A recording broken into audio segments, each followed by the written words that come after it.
Alright, Nicholas, your dad just rewired the start switch back up to the handlebars, and we're going to try and give you a demonstration.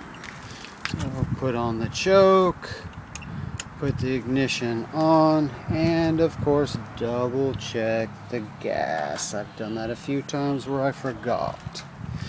Anyway, I'll get up here and press the start button.